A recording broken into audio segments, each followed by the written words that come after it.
So when I say I'm happy to be here tonight, I really am happy to be here.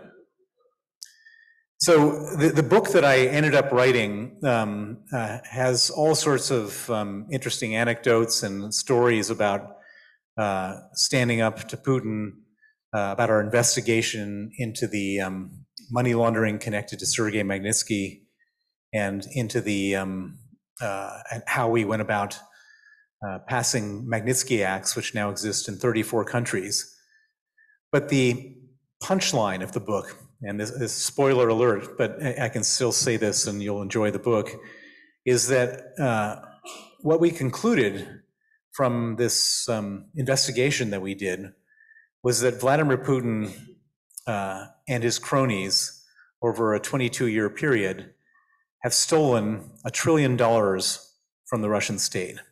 That's $1,000 billion. And this is not pie in the sky stuff. This is the result of 10 years of forensic investigation into money laundering connected to the Kremlin. Now, $1 trillion is a lot of money, and it's money that should have been spent on hospitals, schools, roads, public services of all different kinds. And instead, it was spent on yachts, private planes, villas, private schools, and all the crazy things that we see a very small number of Russians doing here and in the United States and in the south of France and various other places. And in my opinion, the entire crisis that we're in the middle of right now, it comes back to this corruption and this $1 trillion. Vladimir Putin understood that you can only do this kind of stealing for so long before people get mad. Russia is supposed to be a democracy. People believe that they have a right to vote. And after a certain period of time, if 1,000 people steal everything and 140 million people live in destitute poverty, eventually those people are going to break one day and rise up. We don't know when it's going to happen, or we don't know how it's going to happen, but eventually those people will do that.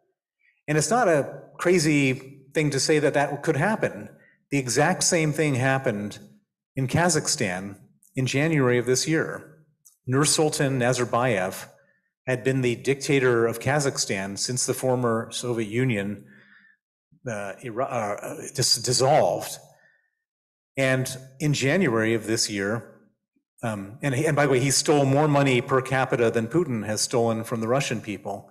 And in January this year, out of nowhere, they raised the price of gas, and the people in Kazakhstan sort of simultaneously erupted in all cities across Kazakhstan and threw him out and threw his family out and will ask for all the money back and all the other terrible things that will come along with it.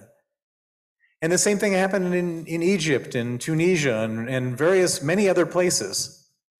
And Putin understood that he may be a hard man, he may be a dictator, but things could really go badly wrong for him in a split second. And so what does he do? He does what every dictator does when they're afraid of losing power. He started a war. And I believe, and this will go against what Fiona Hill said a few weeks ago, but I believe that there is nothing ideological about Putin's war in Ukraine. It doesn't matter what he said in speeches and in essays. That's all for public consumption. The reason for this war is very simple. Putin is a grubby little man who's stolen an enormous amount of money and is desperately afraid of the people of Russia rising up against him. And by the way, his entire presidency is predicated on war. When he came to power, he wasn't sure whether he'd actually be elected in a fair election. And back at that time, they had fair elections. And what did he do? He put together a bunch of apartment bombs around Russia, in Moscow and various other places, blamed it on the Chechens, and then after that, started a war where he killed tens of thousands of Chechens. And after that, he was elected. And so when we look at this whole situation and we say, would he do that? Yes, he would. He started a war in Chechnya to get elected. He started a war in Georgia when his approval ratings were flagging, and his approval ratings went way up. Taking Crimea, same thing happened. And now this is what happened. And so when we look at this whole thing, we have to say to ourselves, there's all this talk about off-ramps and negotiations and peace treaties. But knowing what I know about Putin, the whole purpose of being at war is to be at war. And so it's not like if we give him some commitment that Ukraine won't join NATO, that he will agree and compromise and have peace, because the whole point of being at war is to be at war. And so when we look at this whole situation, there's really only three outcomes. Either we win, and when I say we win, the Ukrainians win decisively and kick the Russians out of Ukraine, or the Russians win, Putin wins. I don't know how that happens, but if Putin wins, then what will happen next is he'll line up on the Estonian border or the Polish border or some other border, because for him, this is not about any specific objective, it's about being in conflict. And if he does that, then we've got a much bigger problem than we have right now. And so ideally, we have to do everything possible to help the Ukrainians win, which means more military support, it means more sanctions, and cutting him off entirely from all the money that he has flowing from the West. The third option, which I'm afraid is probably the most likely option in this whole scenario, is that neither of the two options happen. Neither the Ukrainians win nor the Russians win. And that's the most likely scenario. And I put that scenario at a 70% probability. And so, and for what it's worth, I don't believe that this war started on February 24th. I think that this war started 2014. Everybody, there was this crazy thing where we have described the invasion of eastern Ukraine by Russian-backed separatists, and the BBC uses this terminology, and CNN uses this terminology, and because of this terminology, we've somehow sort of said, well, we don't have to do anything about this, and because of that, we've basically allowed Putin for 8 years to be at war with Ukraine without any serious consequences. Now, the other thing which I want to say is that there's a lot of people that say, well, if we had not, we provoked him. The expansion of NATO provoked Putin into doing this. And I do think we have some responsibility for what happened, but it has nothing to do with NATO. Putin is 95% responsible for this whole thing. But we are 5% responsible for one simple reason, which is that over the last 22 years, we've allowed him to do this. We've allowed Putin to get away with it. We've not done anything in response to Georgia. The invasion of Georgia, President Obama said both sides should show restraint. After the taking of Crimea, we applied sanctions to a bunch of Eastern Ukrainian separatist leaders, no oligarchs. After the bombing of civilians in Syria, nothing. After Salisbury, various thousands and tens of thousands of British people went to the World Cup. And so to the extent that we have some responsibility, it was for giving Putin the sense that that he wouldn't be facing any serious consequences this time around either. And so going forward, since this isn't a political fundraiser, we have to have a strong backbone to deal with Putin. And there's nobody I know who's got a stronger backbone than Ed Lucas. And as Ed said, we were the lone voices in the wilderness for a very long time. And everybody thought that we had some type of issue, yeah, you're probably right about some of these things, but you've got some kind of like emotional issue or something like that. And now all of a sudden, he and I are like the only two guys who are right about this whole thing from the last 20 years. I can't think of a better person to represent us in Parliament than Ed Lucas, and we should give our money, our time, and anything else we can give to support Ed, because even though there's hundreds of members of Parliament, I guarantee you that if this man were in Parliament, he would make a huge and noticeable difference. So I'm glad to be here. I'm happy to answer questions, and most importantly, to support you in this hopefully successful campaign for Parliament. Thank you.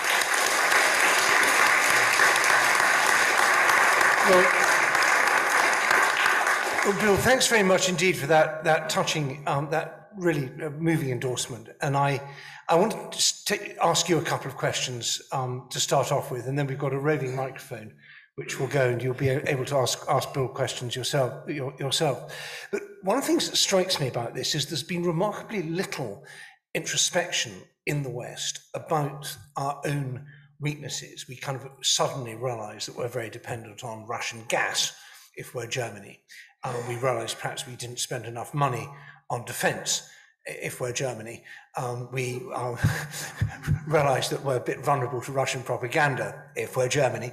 But leaving the Germans aside, there's been a sort of bit of a wake up, but not nearly enough, I think, attention to all the different cracks and flaws and weaknesses in our system that Russia's been exploiting for at least the past 20 years, and I would argue even before then. Some of you will know that I was the first witness to the Intelligence and Security Committee inquiry into Russia in 2018, and under both the protection of official secrecy and parliamentary privilege, I felt I could say what I really think, which is what I can't say here because Schillings and Carter Ruck are watching. And it was the thing that made me go into politics, was the sight of that report, first of all, being delayed by Boris Johnson, then his attempt to nobble the committee so it would never come out. And then when it finally did come out, the fact that he didn't act on it, and still to this day hasn't. And so there's a real tension between this really quite almost sort of bombastic approach on the military side, where you have Ben Wallace and Liz Truss rivaling each other with ever more exotic war aims. I think one of them is going to say, we'll not just liberate Ukraine, we're going to liberate Russia next as well. And it's all fantastic. I mean, obviously, I love it. But there's such a contrast between that and the failure to get to grips with so much that's happening here. So, Bill, I want to just talk us through some of the things, not just in this country, but in other countries that have been hurled at you in the years since you first started this. You've told us about Trump, and that was perhaps a particular high point or low point, but you've had exciting adventures here in the law courts. There's been stuff in Switzerland and elsewhere. So talk us through a couple of those episodes, and then maybe we can draw some conclusions from them. So Russia is a nonpartisan briber of politicians, officials, and other characters. They will spend money. They basically offer everybody an opportunity to corrupt themselves, and some people say yes, and it's remarkable. There was a Swiss officer in the Swiss Federal Police, who's the most senior Russian-speaking officer. He was assigned to investigate the money laundering complaint that we filed in Switzerland, which was connected to the money that Sergei Magnitsky was murdered over. They found the money, they froze it, and then he started going to Russia, and they would invite him on bear hunting trips. And bear hunting trips that were paid for by oligarchs. And he went to Kamchatka. He flew from Moscow to Kamchatka, and then they picked him up on a helicopter and took him into the mountains and shot bears for several days. And he went boar hunting in Yaroslav, and we don't know, of course, what cash they may have provided him with, but all these bear hunting trips and so on was all well documented. And on these trips, they would tell him how to scupper the Magnitsky investigation. And he came back and he scuppered it. And so 10 years later, after supposedly investigating this money, which the money which came from the Russian tax office, the lady who organized the tax refund, the $230 million tax refund that Sergei Magnitsky exposed and was killed over. Her husband got $11 million of that at Credit Suisse in Zurich, and we could trace all the money from Russia to him. And they somehow couldn't find the link. And so they're returning the money. And why are they returning the money? Because they had a corrupt guy working on the investigation. And when we challenged the Swiss, and I've been really beating hard on the Swiss in the last few days. In fact, we got a hearing in Congress on this at the U.S. Helsinki Commission. The Swiss foreign minister called up Blinken, the U.S. Secretary of State, not to apologize about this or anything like that, but to complain that the hearing was taking place.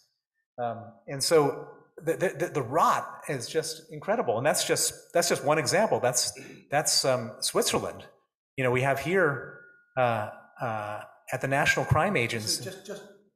Just so we, to be on the safe side, this Swiss politician, this official, was he actually convicted? Yeah, he was convicted in court. He's convicted in court, so we can actually say he's corrupt. He took bribes, and he was convicted in court. Yes. And so his lawyers can't sue us. So I know you're worried about that. He was convicted. Yeah. And tell us about, you also sued for libel here in London, and that was a pretty spectacular case as well.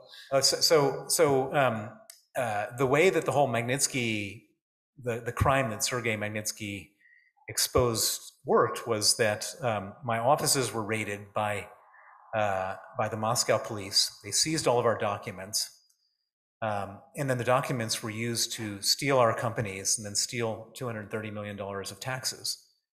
The person who had custody of the documents was a Major Pavel Karpov of the Moscow Interior Ministry.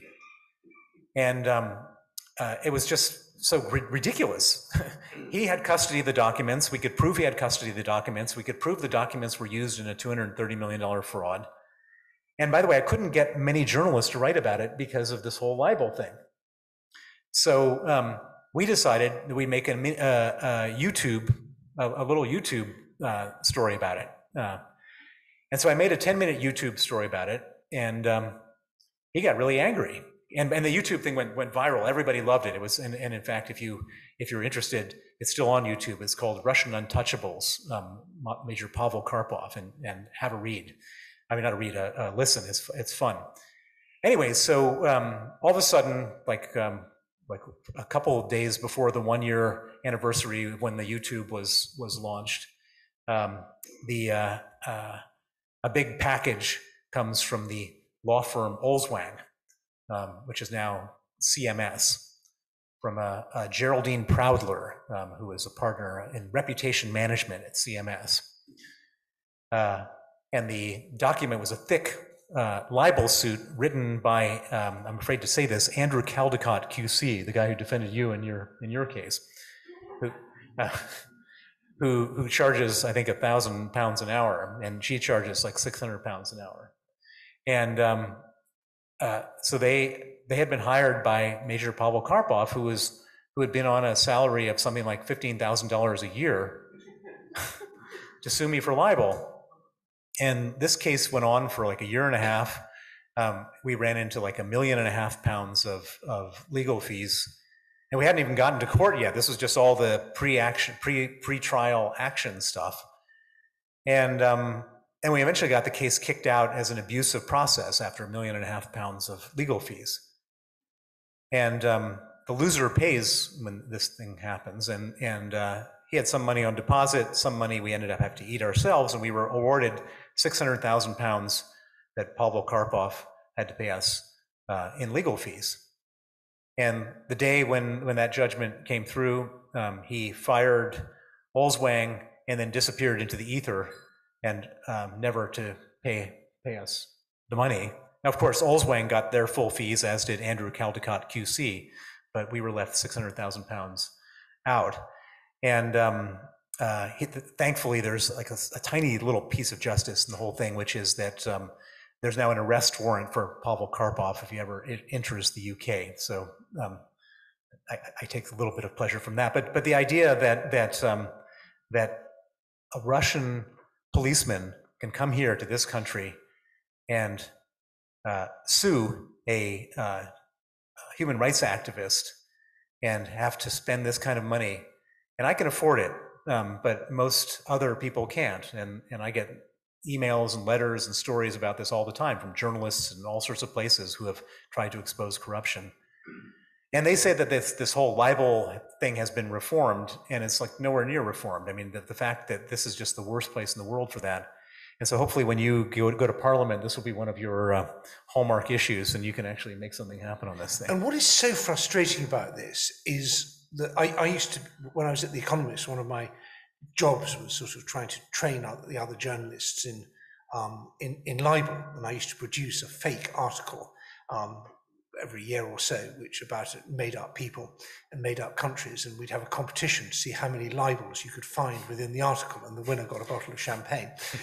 So I followed this quite closely, and we really thought we'd won when the libel law was reformed, that we had a defence of, if you reasonably believe it to be true, that if you're a journalist or someone else respectable, you were basically safe, and that was chipped away quite quickly. And it's fantastically expensive. Luckily, when I was at The Economist, we were insured for libel, which is in itself expensive, and the insurers would pick up a bill of £500,000 or something, which wasn't a big deal for them. Actually, it was quite good advertising. They could say that it proves that you get your money's worth with libel insurance. But this is a different world from the world that most people live in. If you're Economist, FT, Sunday Times, those sort of papers will take those sort of risks. But most people just say, better not write about it. And so there's a vast amount going on under our noses in this country, which people like you will never find about because people like me are too scared of libel to write about it. And I'm really glad we've got our colleagues here who are sitting here in the front row who are campaigning on this. There's an awful lot to do to deal with these strategic lawsuits against public participation. And we have an idea, Bill, which I just want to bounce off you, which I think we should create no-fly zones for these enablers. I think that the Congress of the United States could quite easily say to the State Department that if you're involved in suppressing free speech in the EU or in the UK, you can't come to the United States anymore.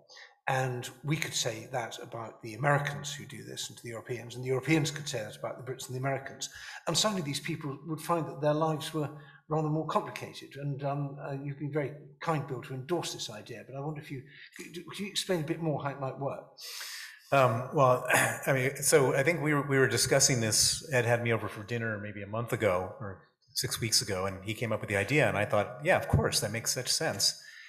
And so I was actually invited to give evidence at there was a hearing in Congress on the enablers of oligarchs, and this is not an issue that has gone unnoticed anywhere, and particularly after the Catherine Belton lawsuit. And for those of you who don't know, Catherine Belton, she's another friend of ours who wrote a book called Putin's People, where she really she spent 8 years researching it, and it's the most damning, document you could ever see on Putin's corruption. And literally 364 days after it was published, 4 oligarchs simultaneously sued her in libel court here.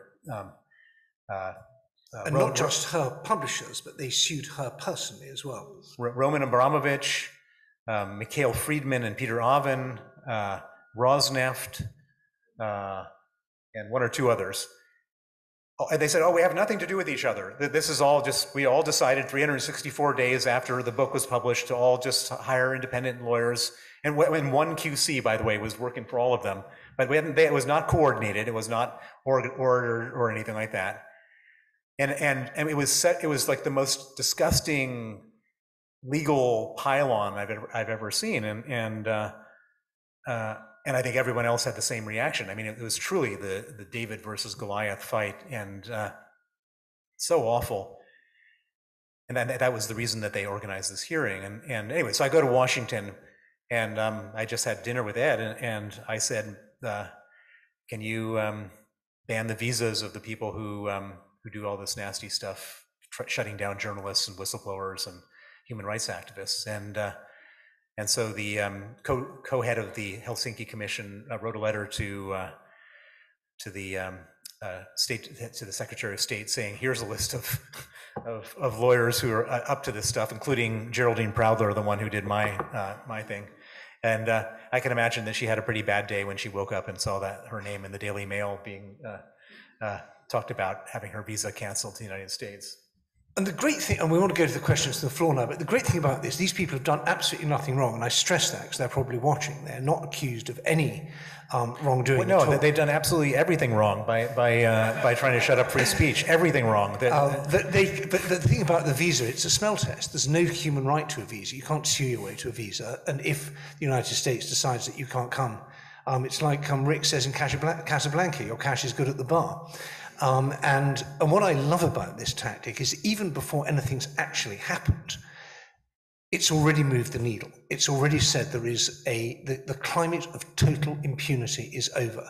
So if you're a banker, if you're a lawyer, if you're an accountant, if you're a PR person, if you're any one of these fixers and grifters and other people who've been riding the caviar express, business class, such enormously lucrative way over the last 25 years, well, that doesn't come free anymore because we, Bill and I and others, are already working on things that are going to make your life very difficult. And there won't be anything you can do about it because you won't be able to sue us and you won't be able to sue the governments that don't give you visas. And what I love about this is it shows that even before we've actually got to the general election, we're already beginning to make a difference. We're already changing the weather just a little bit, and there's a lot more of this to come. So on that note, let's have some questions from the audience. We have a roving microphone. This is Alexander, who's just come back from the Ukrainian-Polish border, where he's been interpreting for refugees. A round of applause for Alexander.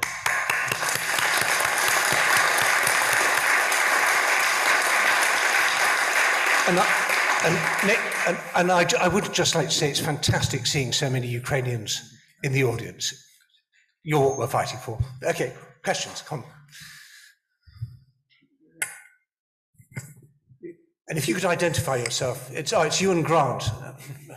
Yeah, Ewan Grant, former law enforcement intelligence analyst covering the ex-Soviet states. I've known Bill and particularly Edward for many years. Some of the people who've had a go at me, and they're not all Russians, are precisely the same people who've had a go at both of them. My question is, citing Tom Clancy's famous phrase that he always used to use in so many of his books, there's no substitute for looking someone in the eye. Do the lawyers or the barristers who've initiated the cases, do they look you in the eye? And what do you see in their eyes? Thank you. You go first, Bill. Well, actually, I bumped into Andrew Caldecott at Catherine Belton's victory party because she was also defending him. So she's been twice on the good side, once on the bad side. And I think he had a hard time looking me in the eye.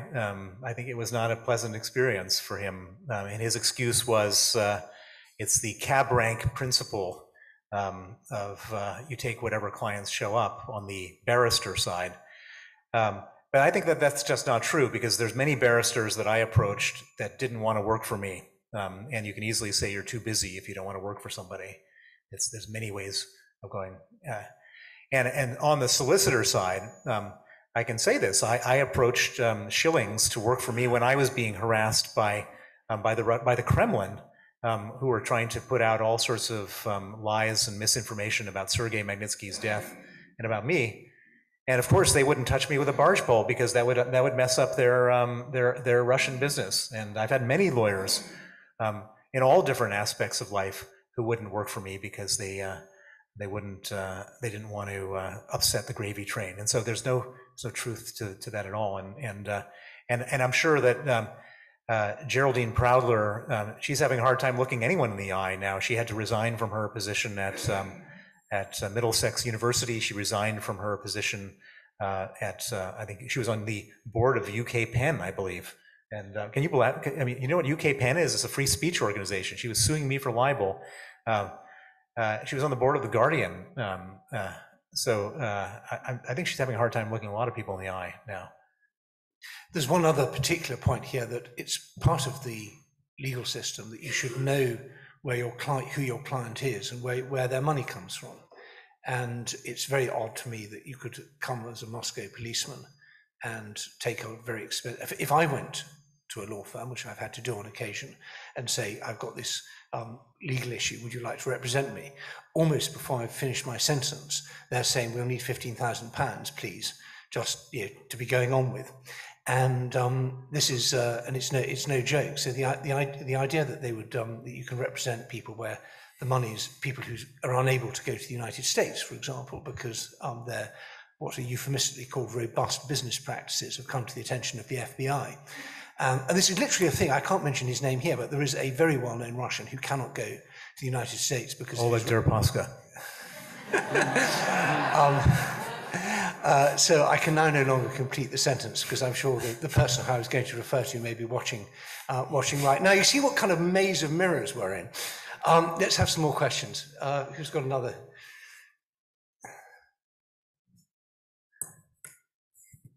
Hi, I'm Lambertus. I'm from Wimbledon, whatever, or originally South Africa. I grew up with sanctions, apartheid South Africa, whatever. It cost us 2 World Cups, but it worked. I think it worked. I mean, the impact it had on me as a child. I didn't have Barclays, I didn't have Disney, and all of that. I currently work for quite a large bank. Most of you will know it, that are still operating in Moscow. Now, I've had a bit of a fight with them. Why are we still there? We employ 200 people, we've got about a turnover of 15 million. I'd be interested to know what's your view on that. Do you think there'll be is there any benefit in closing down the business, the Russian business? Or do we say, well, they're serving local, international clients and they keep on going? I think that's my question. Bill, you go first, and I may have a slightly different view from you. After Sergei Magnitsky was killed, about a couple months afterwards, I went to South Africa, and because I have a small place in Cape Town, and I brought with me all sorts of human rights movies to watch, and see if I could get some inspiration on what to do. And one of the movies was Cry Freedom, which was about the terrible story and plight of Steve Biko, who was anti-apartheid activist who was murdered by the South African police, and they covered up the murder. It's a very similar story to Sergei Magnitsky. And after I was done watching it, I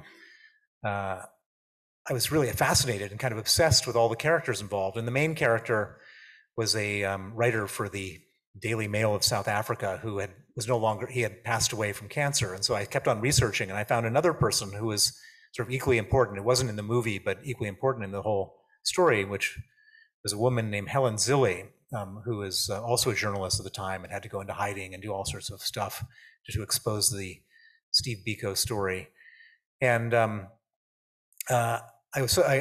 wrote. At the time, she had risen in the ranks and had become the. After apartheid was over, she had become the governor of the Cape region of South Africa, and I wrote her. I wrote a handwritten note and faxed it to her office in the hopes of meeting her. I was going to only be in South Africa for another 2 days, and it was kind of a 1,000 to 1 shot. But she read my note, and it was all about Sergei Magnitsky. And she called up the next morning, and she said, "I've canceled all my plans. Can I see you?" And I said, "Of course, yes. That's the whole point."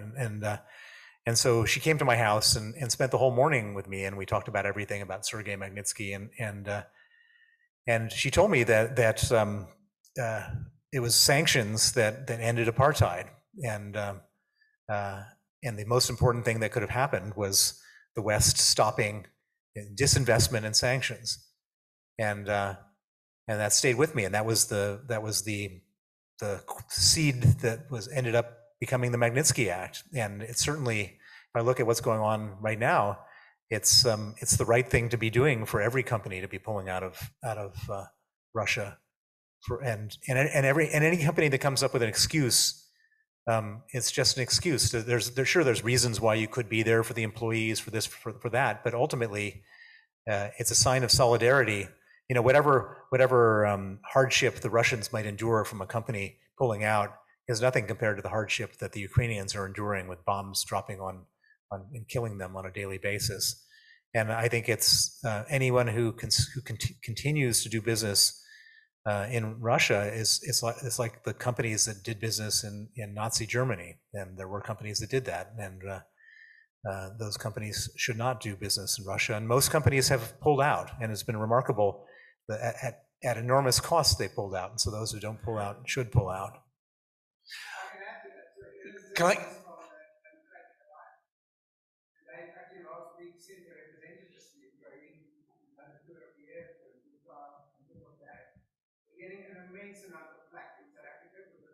Yeah.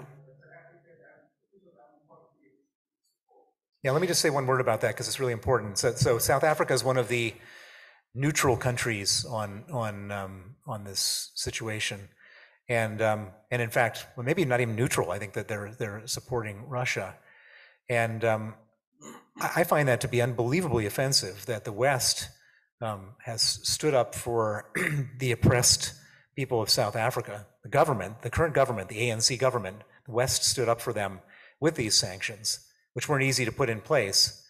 And now when South Africa is turning its back on the West. And I think that that's really unpleasant and horrible and won't be forgotten. I think you've touched, there's two huge things here which we could spend all evening discussing, and thank you for raising them. I think one is that there's a perception in much of the world that this is an East-West struggle, and that the West has got a proxy called Ukraine, and the proxy is getting a kicking, and that means the West is getting a kicking. So it's a bit like Afghanistan. And if you read the South African, Indian, Brazilian, large slice of the what one might call the global South, that's the way it's framed. And I've been arguing, both when I get invited on programs in these countries, but also urging the Ukrainians to make the point that this should be portrayed as an anti-colonial struggle. This is the former colonial power, the former imperial power, motivated by an absolutely naked neo-imperialist ambition, operating basically an old-fashioned colonial land grab. And if one frames it that way, then it's easier to get, I think, might be easier to get support. On sanctions, my worry is that we think sanctions are the easy option. And before this happened, it was very common to hear people say, if Russia ever tried anything, we just kick them out of SWIFT. And then the Russian economy collapses overnight and the problem will be solved. And we placed a huge faith in our ability to use economic coercion to get political change. And I'm afraid that faith was misplaced because Putin doesn't have the same priorities as we do. He doesn't mind if Russian GDP falls 10, 15%. We see from Zimbabwe, from Cuba, from Iran, from many other countries that if you have a sufficiently tyrannical leadership, sufficiently self-interested, they will put up with the immiseration of their country. They may even weaponize the immiseration of the country and say this shows that the outside world is out to get us. Now, I'm not against sanctions, but I'm particularly keen that we should concentrate on the sort of sanctions that will make the most difference. And what I've been suggesting, and I think Bill is as well, is we implement the Navalny list of the top, what's it, 30, there's about 30 people on that. There's another list he's put up with 5,000 people on that. And we say to them, not just you, no more visas and all your assets are frozen, but your siblings and your spouses and your offspring and your parents and your in-laws. Now that's a blunt instrument, there will be some casualties for that, but that would really hurt, because a lot of these people don't come to the West much, but their families do. They have mistresses, so mainly men, mistresses in London. Their children go to my alma mater, LSE, or other lesser establishments. They come here for their dentistry. They're in mansions in this constituency through offshore vehicles, which we're also going to deal with. But I think that meaning that they can't enjoy the fruits of the West would be a gut punch to the Russian elite, and would be, I think, more effective than saying, that you can't, we're not going to sell you toothpaste anymore. Let's have some more questions. And can I say, if there's anyone here from Russia or from Ukraine who'd like to ask a question, that would be particularly welcome. The lady here in the front, middle row, can we have the microphone right here? Good evening. I'm a Ukrainian lawyer. I live in London here for nearly 20 years. I'm working in commercial litigation around the world. My question is that when Boris Johnson's government added some people, put some Russian oligarchs on a sanctioned list, some of them are still untouchable, like Mr. Potanin or German Khan, who is a very close partner to Michael Friedman or Peter Avan. So what is your opinion on this? How Boris Johnson or his government actually putting people on a sanctioned list? How do they select them? On what terms? Thank you. Bill, they don't select them with sufficient, not with sufficient vigor would be my answer. So I've spent 10 years thinking about who should be sanctioned. But they've only spent like 3 months thinking about it. And they weren't listening to me and Ed as we were briefing them and talking to them and cajoling them for 10 years. And so they're kind of starting from a point of little information, and they are. I actually I never compliment government here. I'm constantly criticizing them, but I think that they've actually done a pretty good job so far. And I would say that only 35. So there's 118 people on the Forbes rich list. And by the way, to be rich in Russia, you can only be rich at the permission and pleasure of Vladimir Putin. And to have that permission, you have to basically hold money for him, 50%, and you have to do financial services for him, pay for things when instructed. And so with 1 or 2 or 3 exceptions, everybody who's an oligarch in Russia should be sanctioned. The fact that we've gone after, there's some really high value targets that we've gotten here. Abramovich and Deripaska and Michael Friedman, and these are all very high value targets, but you're right, there are a bunch of people that haven't been sanctioned. And so I would say that we need to get from 35 to 118. How do we do that? What's the logic? I think it's just every new atrocity attracts new desire to sanction more people and to announce more sanctions. The other problem I should point out is that if you look at those 35, when I say 35, they're not sanctioned by the UK. There's 35 people sanctioned by either the UK, the US, Canada, or the EU, or Australia. And what's interesting is that Abramovich is sanctioned here and in the EU and not in America. A bunch of, for a while, Deripaska was sanctioned in America and not the UK. And I have to go through my list, but they're all different. It's like a mix and a match. And there should be some type of harmonization of these sanctions lists so these people can't go anywhere and can't do anything with all this stuff. And as Ed said, you can't just go after the principal, because just as much as these people are holding money for Putin, there are people holding money for them. Sometimes it's family members, and sometimes it's close associates. And it's very interesting to watch that, like, all of a sudden, Abramovich, all of the guys around him became big owners of stuff really quickly. And the UK did the right thing, and they sanctioned those individuals. Or American lawyers who abused the attorney-client privilege to hold money for clients.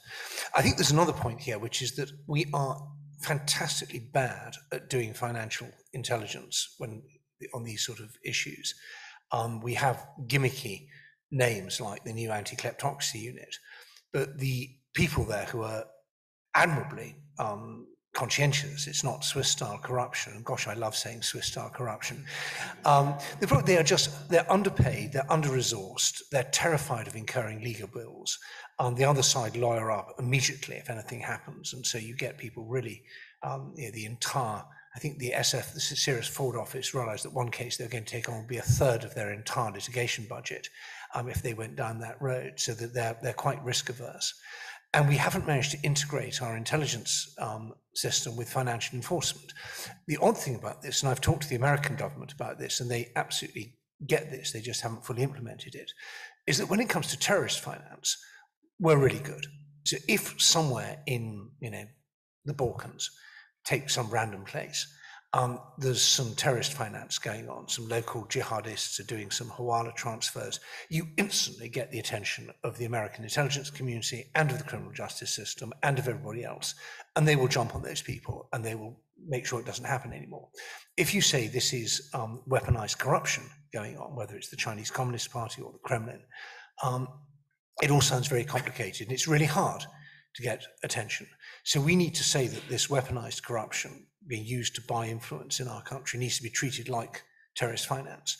And that would require a revolution in Whitehall. We have a unit, part of MI5, called the Joint Hostile States Task Force, but it doesn't do money.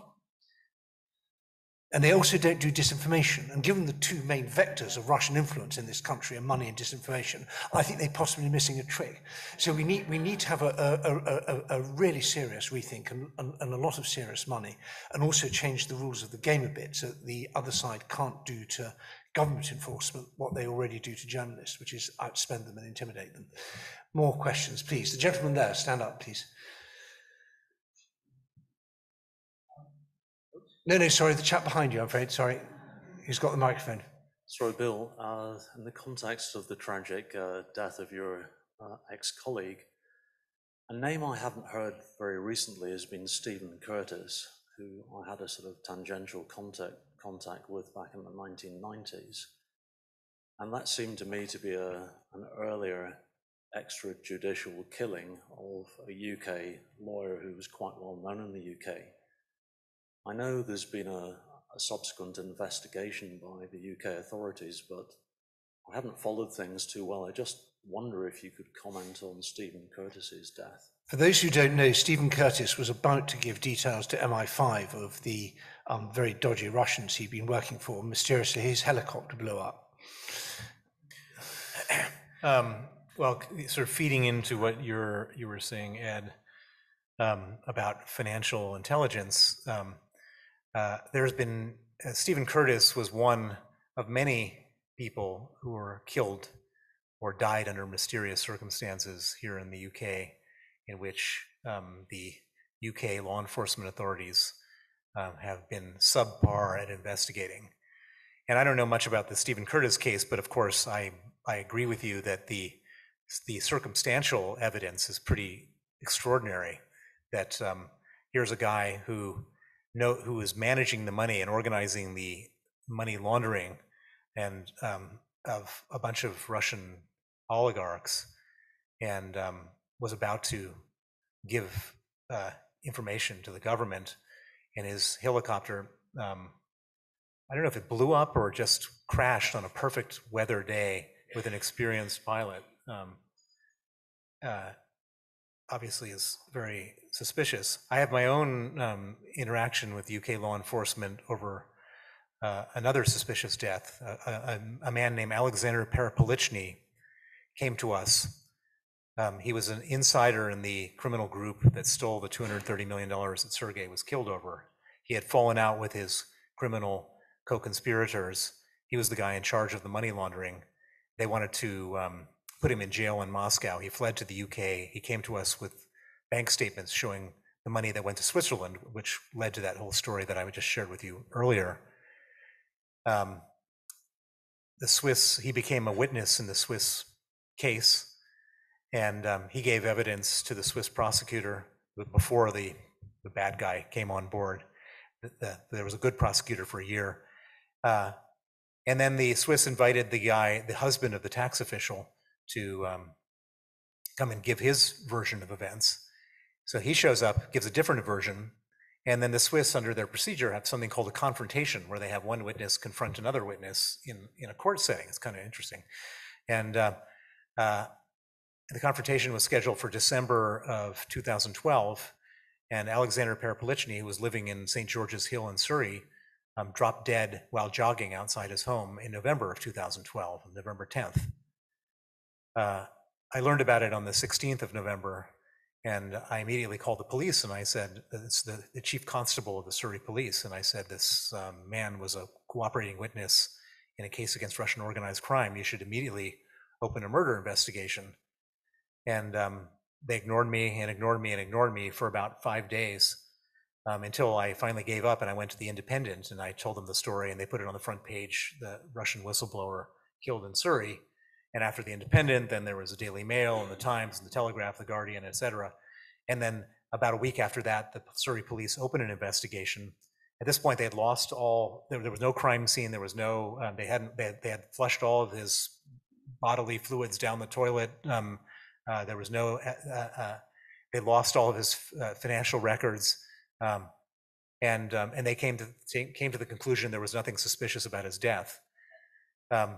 And then when it came for the coroner's inquest, and the insurance company was able to get like one last test tube of his stomach contents, and they found something called Gelsemium elegans in the stomach contents, which is known as heartbreak grass, which the Chinese use to kill people. And so at that point, then we were invited to be witnesses in the inquest. And it became a confrontation between me and the Surrey police, who were desperately trying to discredit me and trying to shut the whole thing down so they didn't have to admit that they failed completely in this investigation. And the coroner called it a natural death because there was no evidence of any sort, because the Surrey police had lost all the evidence to conclude otherwise. And so my own experience is that this country, and by the way, the person in charge of the Surrey police is now in charge of the National Crime Agency. Her name is Lynn Owens. And she was also the person who refused to open an investigation into money laundering connected to the Magnitsky case. And this was and it's been so shocking, the number of people who've died mysteriously in this country, that the Americans have got really cross about it and have leaked to my colleague Heidi Blake their take on some of these things, and she produced a book about it, and I've then investigated a bit myself, and I'm absolutely scandalized that the police they never went. He'd come back from a trip to Paris, peripolitically, where he'd been lured by a very mysterious woman about who I better not say anything because her lawyers might be watching, and the Surrey police never went to Paris to find out whether the place he'd been 6 hours before he dropped dead, because he came back on the Eurostar, went for a jog and fell over, might have possibly had something to do with his untimely end. So it's a stunning tale of incompetence. It happens in other countries too. There was a man in the United States who was about to talk to the FBI and managed to beat himself to death with a baseball bat, which I've never tried myself, but I think might be quite difficult. But I think Britain is sort of murder central for the Russians at the moment. Let's have some cheerful questions. Yes, the gentleman there was very patient, and yeah, go ahead. How do you explain the paradox between Boris Johnson seeming to be very active militarily and the backdrop of all the things that you say? Guilty conscience. Bill? I don't know. I think that I think he's just a happy-go-lucky guy, and he got serious when he saw how serious. I think I actually have a lot of good things to say about Boris Johnson and how he's handling this thing. I mean, if you look at the, he was up front providing weapons when almost nobody was providing weapons. We had to fly around Germany because they wouldn't let us fly over Germany to provide weapons to Ukraine. I mean, we were providing offensive weapons to Ukrainians when the Germans weren't even allowing us to fly over their airspace. And then when they finally decided to supply weapons, it was 5,000 helmets. And if you look at the sanctions list now, compared to the US sanctions list, it's quite extraordinary how many high-value targets we have that the US doesn't have. Forbes has published a sort of update of who's sanctioning who among the billionaires, and it's really, I think we've done a pretty good job. And yeah, this Lord Lebedev thing doesn't look good for Boris, but maybe they were just pals. But I think more or less, he's really risen to the occasion, and I praise him for what he's doing, and I think the Ukrainians do too. I'd also say that I think the British military and the British civil service and British intelligence has played a really important role in this and have provided him with a lot of well worked out good options, and he's been given decisions to make which were good decisions, which were worked out by the officials, and all credit to him for that. And I think that the combination of it's very, I don't know if anyone here is from Isha, but we're very lucky that Dominic Raab is not Foreign Secretary anymore. And perhaps he won't be MP for Isha anymore quite soon, because we're working on that one too. But I do think that there's a fundamental problem in the Conservative Party, which is money. And they have taken money from some people who, how do we say this, non-libelous way, whose careers have been dogged by controversy. That's not libelous. Both Russians whose careers have been dogged by controversy and Chinese who's dogged by controversy and amazing good fortune as well. People have become amazingly rich very quickly, which is obviously wonderful. And when you become a member of parliament, you have parliamentary privilege and you can say everything. So that, if nothing else, we should elect him so that he can just say whatever he wants to say without worrying about libel. Yes, well, I mean, parliamentary privilege is actually really useful. You can say things to a committee, and I have said things to even to public committees, which you can't be sued about. But I think that there's a real problem with party finance in this country. For the Lib Dems, it's a very different problem. We just don't have any money. For them, it's a problem that they have money from some people who are trying to buy political influence and buy knighthoods and buy peerages and buy respectability. And we don't just launder reputations, money in this country. We launder reputations, and I'm afraid that the Conservative Party is part of that. Let's have some more. Lots of good. Lady here in the front has been very patient. I have two questions, so one for each of you. Unexplained wealth orders to Ed, and also transparency on properties, especially since I live not very far from this lovely enclave in Surrey. And to Bill, I just wanted to ask if we could frame it not as an either or, but as an and. So you mentioned that it's not about getting rid of Ukraine or Ukrainian state per se, that this is a war that Putin needs to have. And I think you're correct, but I also think that the Russians have been at Ukraine destruction well since 1720s, when they decided not to be Muscovy but become Russia, so they could have our history. So I was just wondering if you could add that onto your narrative. Thank you. The unexplained wealth order is a great idea, but we use them only against the softest possible targets and very sparingly. So I think that the showcase example is the estranged wife of a disgraced Azeri banker. So she has quite a lot on her plate. Her husband's not defending her, her country's not defending her, and her country's not one of the ones that we bend over backwards to be nice to. So, or at least relative to some of the others. So I think that the UWOs are a nice idea, but they were meant to be a game changer, and they're absolutely not. I think that we have an enormous scandal in this country about our commercial registry. In the time that you've all been watching and listening to this, you could have been on your phones also registering companies at Companies House, and you could have registered a company in a name called Bill Browder Enterprises, another one called Edward Lucas Enterprises. You could register yourself as the director of Mickey Mouse, or indeed registered in a real name, no one would know. And you could then take that company registration, and perhaps not in Britain but elsewhere, open a bank account with it, and you'd be off to the races. And this is a huge scandal. When I was investigating Anna Chapman's the famous Russian spy in her activities here, I found that she had stolen the identity of a Kent electrician called Stephen Sugden. His date of birth, his signature, his details were on a company which was doing something to do with money laundering or some other intelligence thing she was doing. We never really found out. And his name is still there at Companies House. And I went to Companies House and said, can't you change it? And they said, we don't check the information, we just record it. I went to the police and they said it wasn't clear that any crime being committed. And I went to the people in raincoats and they said, our job is to catch spies, not criminals. And that was the end, and it's still there. You can Google it right now, just look at Southern Union, that's the name of the company. So this is a huge problem. And I've done a campaign video actually outside Companies House on this, and which is in the heart of the constituency. And one of the things that happens as a result of this, these phony companies, is that you start using them to buy property. They own a company in BVI, the one in BVI owned a company in Panama, the one in Panama owned something somewhere else. And then it turns up and one of our ever obliging and deeply honourable estate agents says, yeah, that's absolutely fine, don't worry where the money comes from, and they can then buy a mansion in this constituency and probably build a basement swimming pool as well, not annoying everybody else in the road, which is a good local campaigning issue of the kind that we like. So it's astonishing to me. We've talked about this for years, and and the economic crime bill, which the government has talked about ad nauseam, still hasn't got to grips with this with this issue of company registration and the trust and company service providers and the Scottish limited partnerships, and I could bore on all evening about this, but it's a gape. It's like having the Maginot Line with a huge hole in the middle, and the oligarchs and the kleptocrats and everybody else just canters straight through it. We're almost out of time, so I'm going to take a bunch of questions. There's someone at the back whose hand's been up a lot. Stand up so we can see you. Lady at the very back, yes.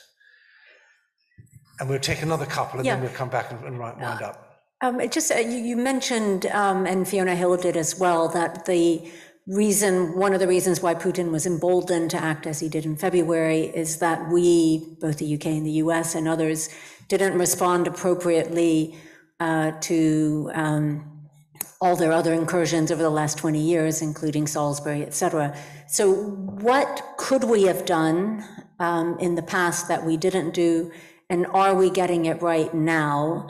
And you clearly have emphasized sanctions as being an important tool, but is there something else that we should have done before that we didn't, and are we getting it right, or what else should we be doing now? Right, let's take a couple more short ones. Let's see. Mr. Sheridan at the very front, a deference to, this is, if you read the Sunday Times, you'll have read Michael Sheridan's articles, and particularly you must read his book on Hong Kong, because it's brilliant. I'll move swiftly on. Are sanctions principally to punish, or are they to deter? Because what you have outlined to us, which I find quite shocking, is the sheer ineptitude and inefficiency of those who are supposed to assemble the targets. So if it's been this bad about Russia, what prospect is there of using sanctions as an instrument to deter other ill-doers elsewhere? Right, that's a good one. Let's have another, one of our key activists here, middle white shirt. Yeah, great, go ahead. Hi, I wanted to ask you, Bill, actually from the perspective of an investor rather than as an activist for once. The fall of the Soviet Union produced the business culture both of Russia and Kazakhstan, as you talked about, but also of Estonia and countries like that. And the question that I wanted to ask is, what do you think has been the key differentiator between those two? And do you think there's any hope left for other former members of the Soviet Union to become a more Western-style investment environment in the way that the Baltics have? Bill, do you want to do that one first? Sure. I think on one hand, Estonia and Lithuania and Latvia have become, proper European countries. On the other hand, they haven't. Estonia was the main thoroughfare for all dirty money that came out of Russia. Danske Bank, the Estonian branch of Danske Bank, laundered $230 billion over a 10-year period, and the Estonian authorities just allowed it to happen. And in fact, there's a famous central banker named Kozlov who even went to Estonia to try to stop it at the very beginning. He was an honest Russian central banker, and he visited the Estonians, tried to stop it. They ignored him, and then he was killed in Moscow by the people who were doing the money laundering. And so Estonia and Latvia and Lithuania are now stepping up to the plate and behaving like proper citizens when it comes to financial regulation. But what it comes down to, I think, is Western pressure. So these countries joined the European Union and did what they had to do, and it became good places, better places because they did. And when they were outed for doing stuff that they continued to do, which was very Soviet, then they got into a lot of trouble, and they decided that they don't want to be put on blacklists, and so they behaved themselves. I think Ukraine has a huge opportunity here. If Ukraine were to join the European Union, it really would be, in 20 years from now, it would be, like Poland. And I really think that these, creating these standards creates a real good scenario, and that's the main differentiation between Kazakhstan and Russia and Estonia and so on, is the fact that they joined the European Union. Christopher, you want to say something? It's a separate question, actually, Bill. I was wondering if you're still in touch with your peer group investors from back then at the present day, who's Americans and others who stayed invested in Russia, and what you say to them and vice versa. Well, a lot of people called me up and said, "Hey, what should we buy it now? Buy on the dip." And I said, there's two good reasons not to buy it. One is moral, and I mentioned this before, which is doing business in Russia is like doing business and buying shares of companies in Nazi Germany. But the second is just self-interest. That if Putin is ready to tear up the rule book on borders and sovereignty and murder, why in the world would he respect corporate governance and debt obligations and things like that? I mean, I think all this stuff is going to get renationalized. It would be why allow 40% of Lukoil to be held by anybody other than him? It doesn't make any sense. And so I think there's a very high probability that these things literally go to zero. I mean, a lot of they're trading right now suspended and they're sort of at zero, but they literally go to zero because he takes them away. And if anyone watches Russian television, I think it was the Solovyov program a couple of days ago, they were saying we need a new Lavrenti Beria to run the economy, which is quite astonishing. But I want to just finish up with those two excellent questions. One about, do sanctions deter or punish? I mean, if you believe that they will punish, then they also deter. And I think the problem is at the moment they don't really do either. They don't really punish and they don't really deter. But we're getting there. I think that Bill's Magnitsky sanctions are incredibly effective because they're so personal. And people sit in a room and they think, this guy can't go to the West anymore and his assets are frozen. And if I do what he did, that might happen to me. So I think we're beginning to get there. And I think these highly personalized approach is where you put the responsibility on the individual decision maker are more effective than the sort of sectoral sanctions that we've tended to do in the past. Let me just say one thing about this China thing, which is that these sanctions both punish and deter. They're not deterring Putin. Once he made his decision to go into Ukraine, he's already made his decision. He's not going to back down. But I think they have deterred China from going into Taiwan in a military. And they might do some, Chinese version, the slow boil frog boiling slowly type of thing that they always do. But they're not going to send their aircraft carriers into Taiwan. I mean, I think the Chinese have watched this very carefully and said, God Almighty, for the love of God, thank God it wasn't us. And I think that it's a huge deterrent. And I think the whole world has woken up. All bad guys everywhere have woken up to the idea. For so long Obama said red line of chemical weapons in Syria. We didn't do anything. And so every bad guy in the world says, okay, well, America's not going to do anything. And then after we withdrew from Afghanistan and let it fall to the Taliban, there was even more of an encouragement. And now all of a sudden, 6 months after we've withdrawn from Afghanistan, we actually do something. And I think everybody is taking notice, and nobody wants to be in the same position that Putin's in. And so I think that there's huge deterrent value on a broad scale for what we've done. And I think that's a hugely important point, that what's happening now is a kind of dress rehearsal for a slightly different possible confrontation with China. And if we get this right, it's much less likely we have the confrontation and much less likely that we lose. If we get this wrong, it's much more likely that something bad happens and much more likely that it ends badly for us. The narrative that the West is finished was very deeply rooted until about February the 23rd. And particularly if you read Chinese or Russian press, it was full of stuff about how America's in decline, Biden's senile, the EU's falling apart, blah, blah, blah. And all that's changed. That's very hard to argue now. So amidst everything else, I think that one could say the enormous sacrifice of the Ukrainians has given the West its mojo back in a way that may have long-term significance. But I just want to finish on this brilliant question from the back, because I think we were warned back in the 90s, actually. If you look at, just Google Lennart Meri, Hamburg, 1994, and there's a speech by the then Estonian president, Lennart Meri, warning right back then in the supposedly benign Yeltsin era about the danger we faced from this neo-imperialist, resurgent neo-imperialism in Russia, and something that was completely forgotten now, the Karaganov doctrine, which said that Russia has the right and indeed the duty to intervene in other countries on behalf of what were called Russian speakers, which is a term unknown in international law, whether those Russian speakers liked it or not.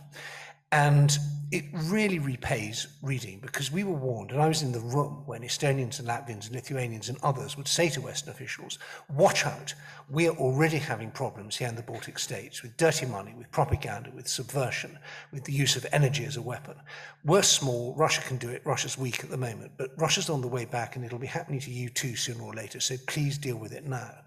And those people weren't just ignored, they were patronized and belittled and told, you don't really understand Russia the way we do in Brussels and Berlin and Washington and London and so on. And those people have been vindicated, and the Ukrainians have been vindicated, and that's why I think it's particularly important now that we adopt the rather un-Western approach of having a bit of humility, because if they were right then, they're probably right now, and we should be listening to them. There were so many missed opportunities in the past. There were so many times when Russia was still weak, when we could have said, this is absolutely out of order, don't even think about it. Times when we were still financing Russia, when Russia was an economic basket case. And we missed those opportunities again and again and again. And the result of that is that tens of thousands of people are dead and millions of people have had their lives shattered. And that is actually largely, it's obviously Putin's fault for the war, but it's also our fault. And we really need to take that seriously, and perhaps not a moment too soon to take it on board. So there's one very pleasant thing I have to do, which is to say that we have someone here who has decided to celebrate her birthday by coming to this event. Now, obviously, Lib Dem events are always wonderful, and this one's particularly wonderful. But to spend your 90th birthday coming to this is absolutely fantastic. So, Sheila, don't stand up. You're sitting over there. But can I say, having chatted to you beforehand, I want to be like you when I'm 90. And thank you so much for coming, and happy birthday.